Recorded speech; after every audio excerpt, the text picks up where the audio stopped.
Cricket নাকি video game? ৫৩৬ রানের অবিশ্বাস্য ম্যাচে যেন সেটাই প্রমাণ হল।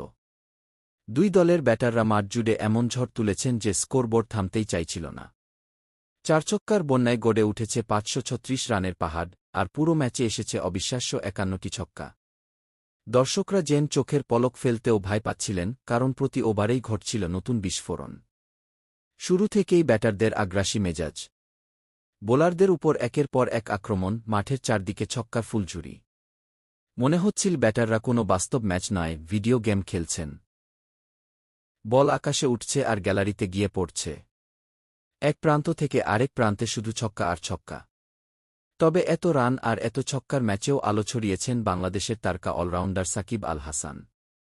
যখন বোলাররা দিশেহারা, তখন বল হাতে গুরুত্বপূর্ণ সময়ে দলকে স্বস্তি দিয়েছেন তিনি। কঠিন পরিস্থিতিতেও নিয়ন্ত্রিত বোলিং করে তুলে নিয়েছেন গুরুত্বপূর্ণ উইকেট। ব্যাটারদের দাপটের ম্যাচে সাকিব দেখিয়েছেন কেন তিনি বিশ্ব ক্রিকেটের অন্যতম সেরা অলরাউন্ডার। সামাজিক যোগাযোগ মাধ্যমে এখন ভাইরাল একটি কথাই ঘুরছে। যেখানে সবাই ছক্কা মারার প্রতিযোগিতায় ব্যস্ত, সেখানে সাকিব বল হাতে ম্যাচে ভারসাম্য ফিরিয়ে আনার চেষ্টা করেছেন।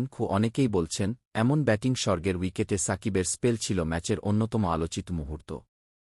৫৩৬ রান, ৫১টি ছক্কা, রোমাঞ্চে ভরা প্রতিটি ওভার এবং বল হাতে উজ্জ্বল সাকিব, সব মিলিয়ে এটি শুধু একটি ম্যাচ নয়, ক্রিকেট প্রেমীদের জন্য এক স্মরণীয় বিনোদনের নাম। বহুদিন পর এমন এক ম্যাচ দেখা গেল, যা শেষ হওয়ার পরও ভক্তদের আলোচনায় থাকবে দীর্ঘদিন। ক্রিকেটের ইতিহাসে এই ম্যাচ হয়তো মনে করিয়ে দেবে, কখনো কখনো বাস্তবের খেলাও ভিডিও গেমকেও হার মানাতে পারে।